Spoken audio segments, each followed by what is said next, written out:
talk a little bit about the history of dinnerware. So if we go back to the 14th century and we go back to very early dinnerware, we had two materials to make dinnerware out of. One was wood, the other was pewter. Do you know the expression in the trenches or to the trencher? It's literally a trench of wood, and people would put the meal in the trench, and people would eat from the same trench, from the trench of wood.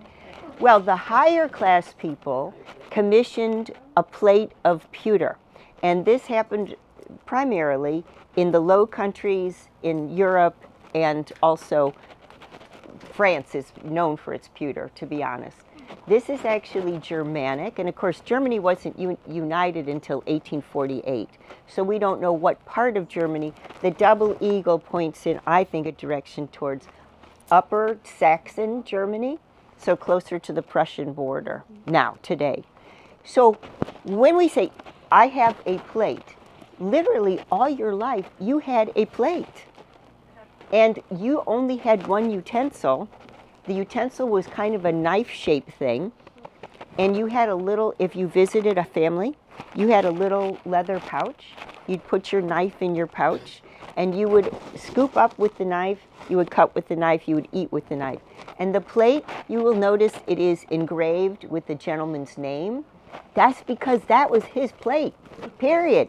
That was all he had. There was no table settings. Then I think your question is, well, that's fine, but what about the china? Okay, let's think about it. We did not know the chemical composition of china until the 18th century. We did in China, we did in Persia, they did, but they guarded that secret. And we did not have the chemical composition for porcelain. We had other types of ceramic. You know, we had terracotta, we had ironstone, we had stoneware, salt glaze. We had all the kinds of porcelain you would associate with the late medieval period, but we didn't have fine porcelain china.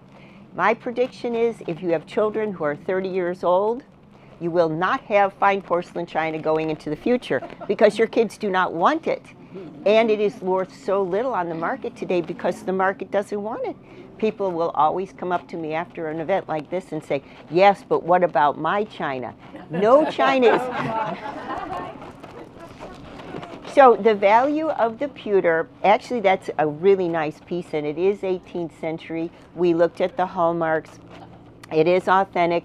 When you look at pewter, sometimes you'll see that it is reproduction, or sometimes it's, what is that stuff? It's not, it's pewter and tin together. My mother used to have it. So it's a composition. Now the question is, can you eat off of pewter safely? And the answer is, can you, John? No. Okay. It's lead. Yes, it's my more organic chems. So the value of the plate, you know, I put $300 to $400 on that.